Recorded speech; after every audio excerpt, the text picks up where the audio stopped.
Hello everyone, welcome to our channel. I hope कि आप अपनी स्टडीज बहुत ही ज्यादा अच्छी तरीके से कर रहे होंगे और अभी आप लोगों का चल रहा है one of the most important time, क्योंकि अभी आप लोगों में से कुछ के चल रहे हैं हाफ ईयर एग्जाम और कुछ के आने वाले हैं। तो जिनके एग्जाम अभी तक हुए नहीं है, ऑल द वेरी बेस्ट। बहुत ही ज्यादा अच्छा एग्जाम होने वाला है और बहुत ही ज्यादा ईजी एग्जाम होगा। ये मैं आपको लिख करके दे रहा हूं कि आप जो करिए ना 100% आने वाले हैं। ये बात के ऊपर विश्वास रखो, क्योंकि मैं आप लोगों को आज एक ऐसा पेपर दे दूंगा, इसके बाद में आपको किसी चीज की जरूरत ही नहीं है। आप बोलोगे कि भैया आपने पेपर हमें पहले बता दिया। सच बता रहा हूं मैं, इस तरीके का आज मैं आप लोगों के लिए पेपर मैंने डिजाइन किया है। तो एक छोटी सी रिक्वेस्ट रहेगी कि यार आपके जितने भी फ्रेंड्स हैं उनके साथ में इस वीडियो को शेयर कर देना, आपके क्लास में जितने भी बच्चे हैं, ताकि मैक्सिमम स्टूडेंट तक ये वीडियो पहुंच पाए। क्योंकि आपको फाइनल एग्जाम का फुल सिलेबस के तो पेपर मिल जाएंगे, लेकिन हाफ ईयरली के टर्म वन के आपको पेपर कोई भी नहीं प्रोवाइड करवाएगा।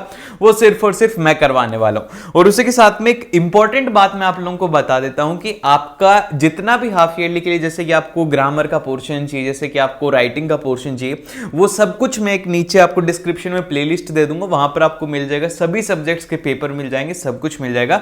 तो मेक श्योर कि आप वहां पर जाकर के उसको देखें। तो सबसे पहले हम लोग बात करते हैं सबसे फर्स्ट सेक्शन की, जो कि आपको पेपर खोलते ही दिखेगा। वो रहेगा रीडिंग सेक्शन। और रीडिंग सेक्शन के जो मार्क्स होते हैं वो फ्री के होते हैं। आपको 10 मार्क्स जो है वो एग्जामिनर बोलता है कि बच्चे तू आराम से खेलते खेलते ले ले, एक पैसेज बहुत ही ज्यादा आसान आता है और दूसरे वाला जो आता है वो और भी ज्यादा आसान आता है। तो मतलब 20 मार्क्स जो है ना वो आप लोग के फ्री ऑफ कॉस्ट है। और अगर जिसको बिल्कुल भी नहीं आता रीडिंग पैसेज, वो 10 तो नंबर तो 100% लेकर के ही आता है। तो एक बात मैं आप लोगों को बताता हूं कि जो रीडिंग पैसेज इस बार वो थोड़ा सा चेंज हो गया है। सीबीएसई चाहता है कि आप अपना दिमाग का इस्तेमाल करो। तो मैं आपको एक ट्रिक बताता हूं जिसकी हेल्प से ना आप ना रीडिंग को आसानी से कर सकते हो। देखो, मैं सबसे फर्स्ट आप लोगों को बताता हूं कि आप जब भी पैसेज रीड करें तो उसके अंदर आपको क्या करना है, अंडरलाइन करना है। अब क्या अंडरलाइन करेंगे भैया, आपको वो चीज अंडरलाइन करनी है, वो शब्द अंडरलाइन करने हैं जो कि आपको लगता है यार थोड़ा सा ये मेरे को समझ में नहीं आ रहा, फिर थोड़ा सा लंबा शब्द है कोई, वो आपको वहां पे अंडरलाइन करना है। जब आप उसको अंडरलाइन करेंगे देन फिर इसके बाद में आप सीधा कहां पे जाएंगे, आपको क्वेश्चंस को रीड करना है। मैं एक बार कलर चेंज कर लेता हूं, फिर मैं आपको बताता हूं, ठीक है।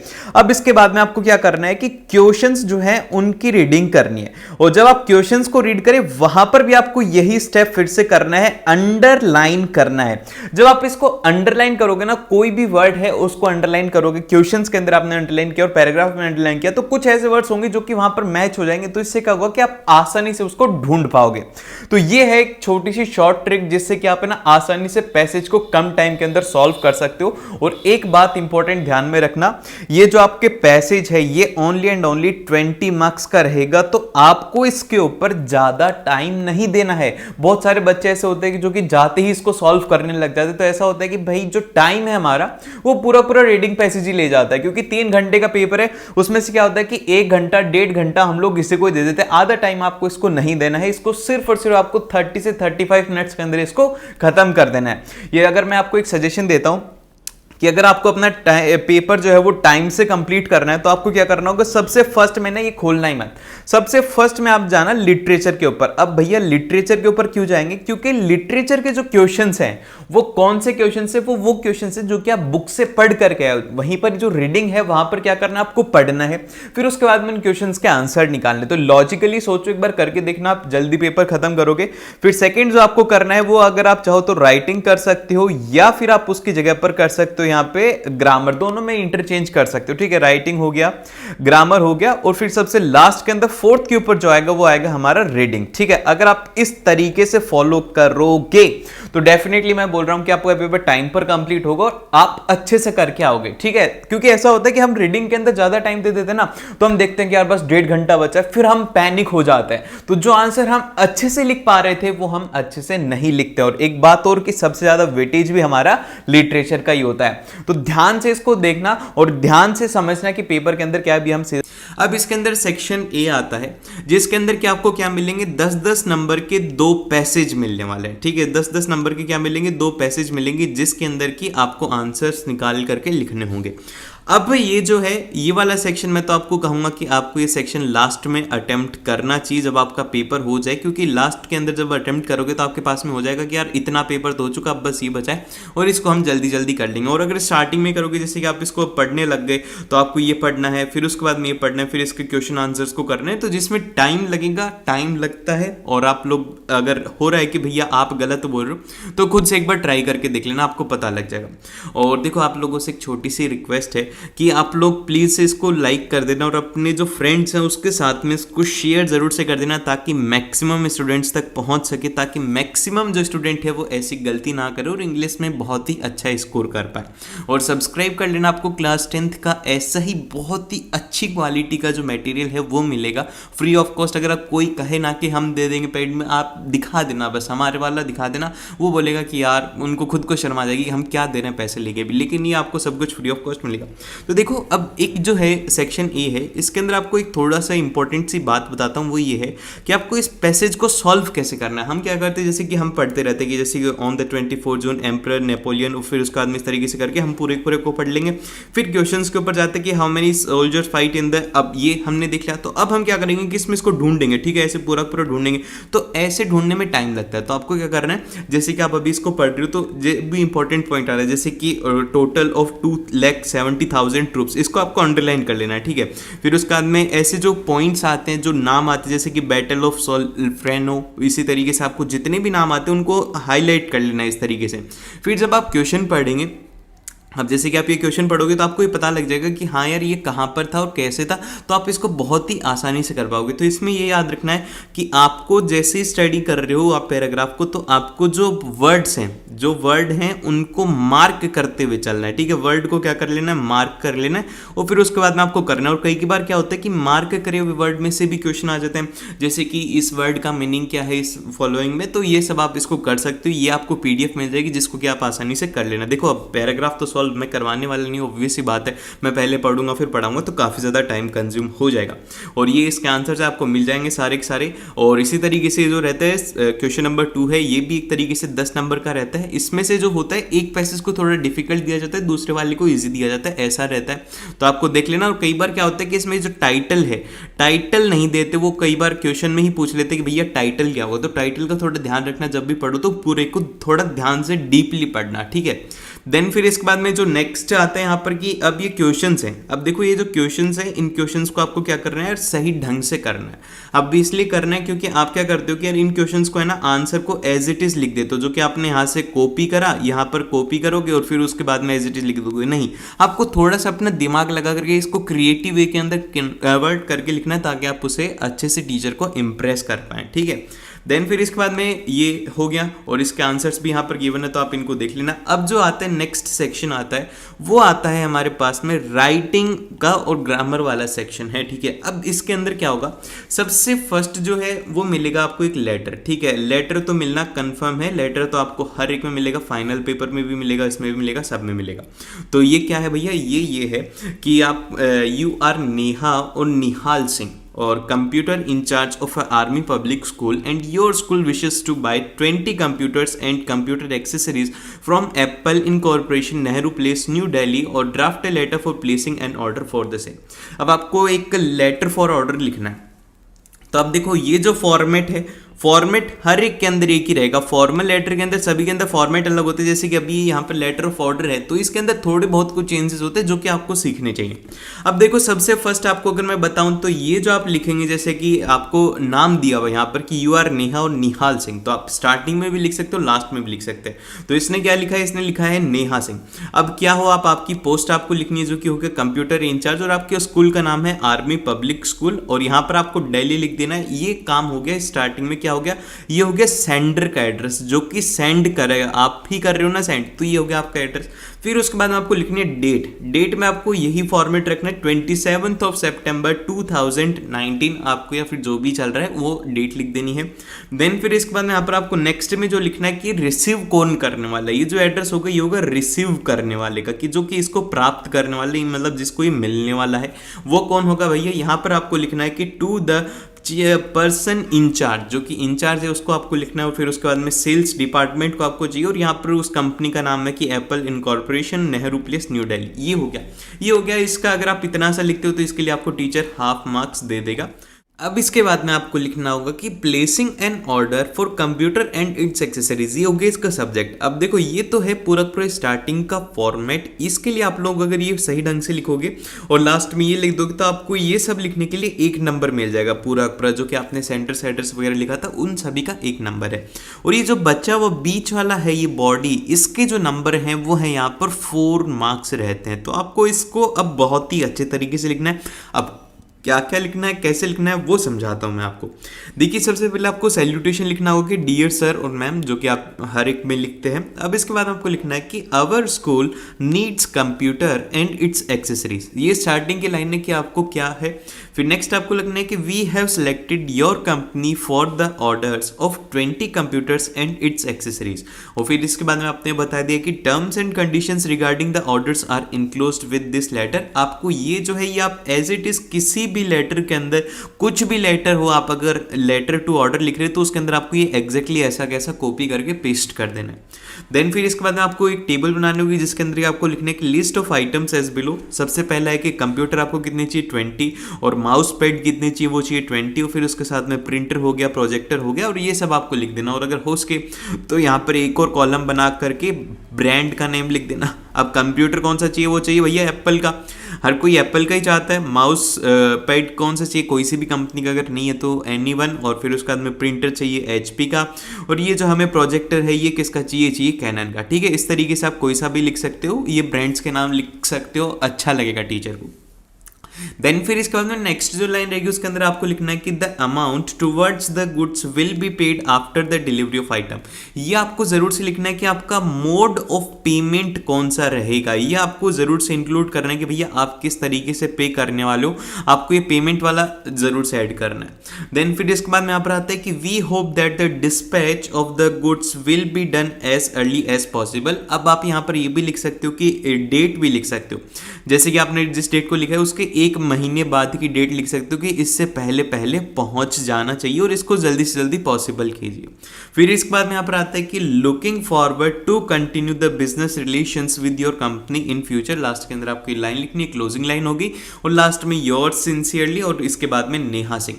अगर नाम नहीं दिया हो तो आपको यहाँ पर क्या करना है कि ABC लिख देना है, ABC लिख देना है, और सब समझ जाएंगे कि हाँ ये नाम नहीं लिखना है। और अगर आप अपनी पर्सनल डिटेल देते हो तो वहाँ पर आपको प्रॉब्लम हो सकती है। उसके लिए क्या होता है कि -1/2 मार्क्स कर दिया जाता है, और उसी के साथ में राइटिंग वगैरह का भी ऐड करा जाता है। तो राइटिंग का भी थोड़ा ध्यान रखना, और इसमें स्पेलिंग मिस्टेक्स जो होती हैं उनके मार्क्स काट लिए जाते, देते नहीं है टीचर। आपने देखा होगा कि teacher max to max 4 marks देते हैं, और पूछने आते हैं तो बोलते हैं कि एक तुम्हारी राइटिंग मिस्टेक थी, लैंग्वेज था, वो ऐसा कहा जाता है कि दिया जाता है, पर टीचर्स हमें देते नहीं है। तो इसके लिए ज़्यादा लड़ना भी मत, टीचर से ये नहीं दिया जाता।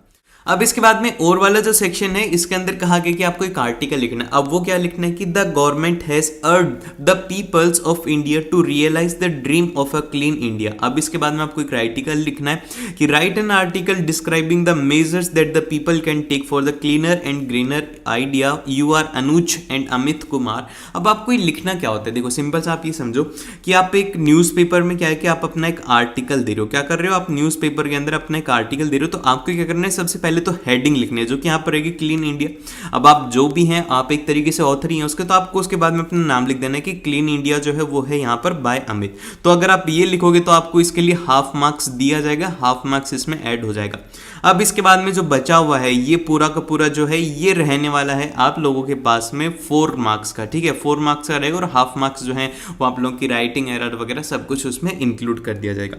अब इसके बाद आपको जो इसकी ओपनिंग लाइन है वो देखो, इसकी ओपनिंग लाइन क्या होती है, वो ओपनिंग लाइन ये है कि the clean India is the dream of almost every citizen of India.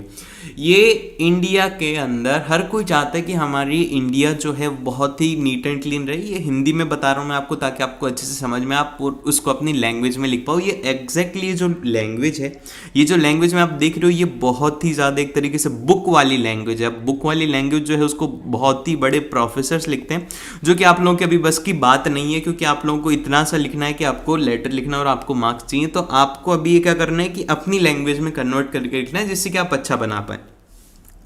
Then फिर इसके बाद यहाँ पर आता है कि the mission known as the Swachh Bharat, इसको आपने बता दिया कि the mission is known as Swachh Bharat Abhiyan has been started for clean India and the government has started this programme to make the India neat and clean for any waste. अब इसके बाद में आपको ये लिख देना है।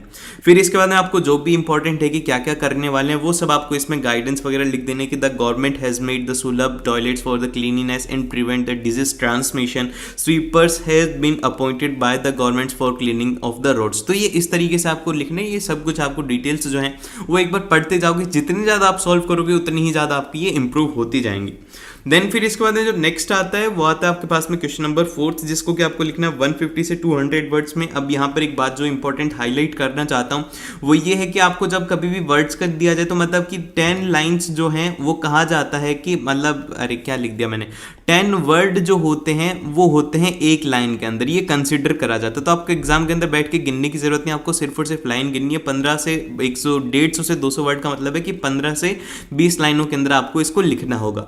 अब इसके बाद में ये क्या है कहानी, आपको इस स्टोरी को कंप्लीट करना है कि once there was an old man and he had 4 sons, they always quarrelled with one another one fine day. अब देखो ये वाली जो कहानी है वो कौन से वाली है, बहुत ही सुनी हुई कहानी है आप लोगों की, सभी लोगों की। वो ये है कि एक बूढ़ा आदमी होता है, उसके 4 बेटे होते हैं और 4 बेटे क्या होते हैं आपस में लड़ते रहते हैं और फिर उसके बाद में कभी भी एक दूसरे से सही ढंग से बात नहीं करते। तो एक दिन क्या होता है कि उनके पिताजी उनको एक लेसन सिखाते हैं कि जो एकता होती है एकता में ही शक्ति होती है। तो वो क्या करते हैं कि तुम लकड़ी वाला लाओ, आप लकड़ी वाला एग्जाम्पल दे सकते हो कि एक लकड़ी का बंच लेके आओ और फिर उसको तोड़ने की कोशिश करो। सभी को देते हैं कि बंच को तोड़ो और जब नहीं टूटता और फिर सभी को सिंगल सिंगल स्टिक्स देते हैं तो वो सभी से टूट जाती है। तो फिर उसके बाद में समझाते हैं कि जब हम यूनिटी में रहेंगे तो हमारे पास में पावर रहेगी और हमें कोई भी ओवरकम नहीं कर पाएगा। और अगर हम जैसे कि अलग अलग रहेंगे तो यहाँ पर क्या होगा कि हम जो है अच्छे से नहीं कर पाएंगे। ये है एक कहानी और इसी तरीके से और भी कहानी हो सकती है। उसके बाद में आपको लिख देना है कि लास्ट के अंदर जो कंक्लूड करेंगे वो ये करेंगे कि the son understood the lesson and they decided never to fight with one another and they had learned that the unity is a strength. तो ये आपको अपने वर्ड्स के अंदर लिखना है। इसमें तो मैंने पढ़ा भी नहीं था कि क्या है, मैंने तो आपको अपने वर्ड्स में समझाया। अब आप इसको अपने थॉट्स को इसमें एज इट इज लिख दीजिए और एक बार खुद से ग्रामेटिकल एरर को चेक कर लेना और आप बहुत ही अच्छा लिखते हैं। मैं आपको बता रहा हूँ कि हर एक स्टूडेंट जो है वो राइटिंग में है वो बहुत ही अच्छा स्कोर कर सकता है अगर वो अपने आप में माने कि यार मैं बहुत ही अच्छा लिख सकता हूँ बुक की लैंग्वेज को छोड़ करके। देन फिर इसके बाद में जो नेक्स्ट पार्ट आता है वो आता है हमारे पास में अब ग्रामर पोर्शन। अब इस पोर्शन के अंदर क्या होते हैं कि इसके अंदर आपको सिंपल सा क्वेश्चंस गिवन होते हैं और इसमें एमसीक्यू की फॉर्म में आएगा। जैसे कि एलिफेंट यहाँ पर अब आएगा कि यहाँ पर इज आएगा, आर आएगा, वॉज आएगा, वर आएगा। तो यहाँ पर जो इसका करेक्ट आंसर आएगा जो कि हर कोई बता सकता है वो ये है कि एलिफेंट्स। अब देखो यहाँ पर क्या होगी, ये पैरेलल की बात करेगी। जब पैरेलल की बात करी जाए तो आपको याद रखना है कि यार इसमें है ना एक तो वर आएगा और उसी के साथ में इज आएगा। अब यहाँ इज नहीं, सॉरी गलती होगी, आर आएगा। सॉरी देखो मैंने थोड़ी जल्दीबाजी में ऐसे गलती हो जाती है आपसे भी। तो यहाँ पर क्या आएगा, आर आएगा। अब आर क्यों आएगा, आर इसलिए आएगा क्योंकि यहाँ पर देखो प्रेजेंट के अंदर बात करी जा रही कि elephants are the largest land mammals, जो कि अभी भी प्रेजेंट में है। हम ये बोल सकते कि डायनासोर जो है वर द लार्जेस्ट, क्या हो गया, dinosaur were the largest creature on the earth.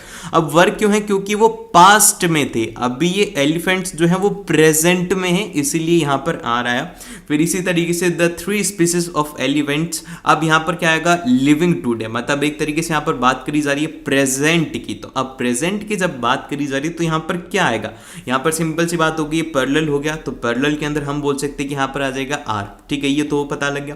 अब इसके बाद में यहां पर आ रहा है कि लिविंग टुडे। अब देखो यहां पर ये आ गया लिविंग। लिविंग का मतलब आप समझ रहे हो कि यहां पर जो वर्ब है उसके साथ में आईएनजी लग गया, तो मतलब ये क्या हो गया, ये हो गया कंटिन्यूअस टेंस। अब जब ये कंटिन्यूअस टेंस हो गया है तो इसके अंदर आपको क्या करना होगा, सिंपल सा यहां पर आर है तो उसके साथ में आपको लगाना होगा कि यहां पर आर लिविंग लगाना होगा, जो कि यहां पर आंसर पहले ही लिख दिया गया है। तो यहां पर ये नहीं आता, इसके अंदर आर लिविंग आता, जो कि ऑप्शंस में से आपको देखना था, पर आंसर पहले रिवील हो गया।